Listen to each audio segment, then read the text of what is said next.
ओम नमो भगवते वासुदेवाय।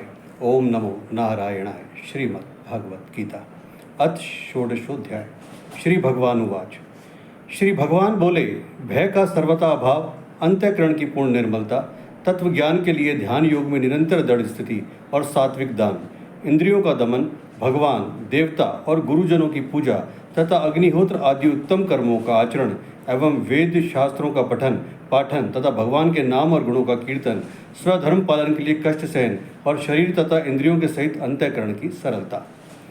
मन, वाणी और शरीर से किसी प्रकार भी किसी को कष्ट न देना, यथार्थ और प्रिय भाषण, अपना अपकार करने वाले पर भी क्रोध का न होना, कर्मों में कर्तापन के अभिमान का त्याग, अंतःकरण की उपरति अर्थात चित्त की चंचलता का अभाव, किसी की भी निंदादि न करना, सब भूत प्राणियों में हेतु रहित दया, इंद्रियों का विषयों के साथ संयोग होने पर भी उनमें आसक्ति का न होना, कोमलता, लोक और शास्त्र से विरुद्ध आचरण में लज्जा और व्यर्थ चेष्टाओं का अभाव, तेज, क्षमा, धैर्य, भार की शुद्धि एवं किसी में भी शत्रु भाव का न होना और अपने में पूज्यता के अभिमान का अभाव, ये सब तो हे अर्जुन दैवी संपदा को लेकर उत्पन्न हुए पुरुष के लक्षण हैं।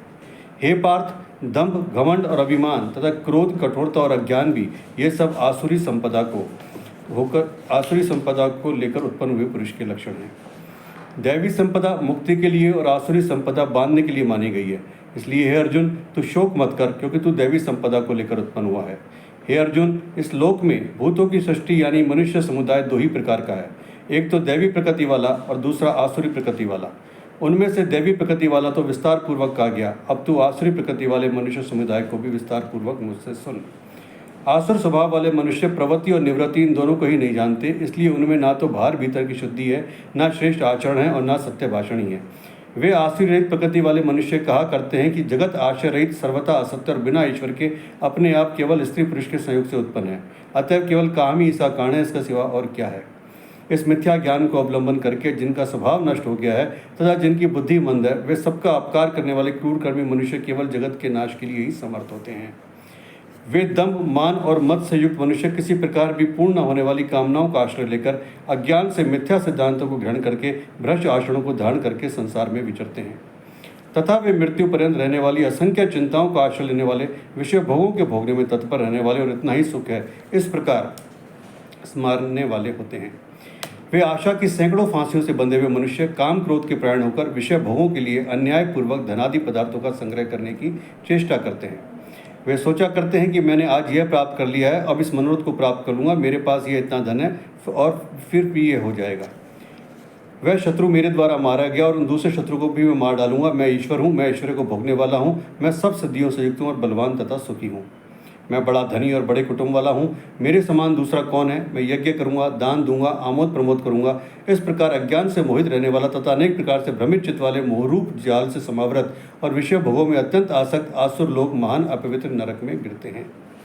वे अपने आप को ही श्रेष्ठ मानने वाले घमंडी पुरुष धन और मान के मत से युक्त होकर केवल नाम मात्र के यज्ञ द्वारा पाखंड से शास्त्र विधि रहित यजन करते हैं। वे अहंकार, बल, घमंड, कामनाओं, क्रोध आदि के प्राण और दूसरों की निंदा करने वाले पुरुष अपने और दूसरों के शरीर में स्थित मुझ अंतर्यामी से द्वेष करने वाले होते हैं। उन द्वेष करने वाले पापाचारी और क्रूरकर्मी नराधर्मों को मैं संसार में बार बार आसुरी योनियों में डालता हूँ। हे अर्जुन, वे मूढ़ मुझको न प्राप्त होकर ही जन्म जन्म में आसुरी योनि को प्राप्त होते हैं, फिर उससे भी अति नीच गति को ही प्राप्त होते हैं, अर्थात घोर नरकों में पड़ते हैं। काम, क्रोध तथा लोभ ये तीन प्रकार के नरक के द्वार आत्मा का नाश करने वाले अर्थात अधोगति में ले जाने वाले हैं, तब इन तीनों का त्याग कर देना चाहिए। हे अर्जुन, इन तीनों नरक के द्वारों से मुक्त पुरुष अपने कल्याण का आचरण करता है, इससे वह परम गति को जाता है अर्थात मुझको प्राप्त होता है। जो पुरुष शास्त्र विधि को त्याग कर अपनी इच्छा से मनमाना आचरण करता है, वह न सिद्धि को प्राप्त होता है, न परम गति को और न सुख को ही।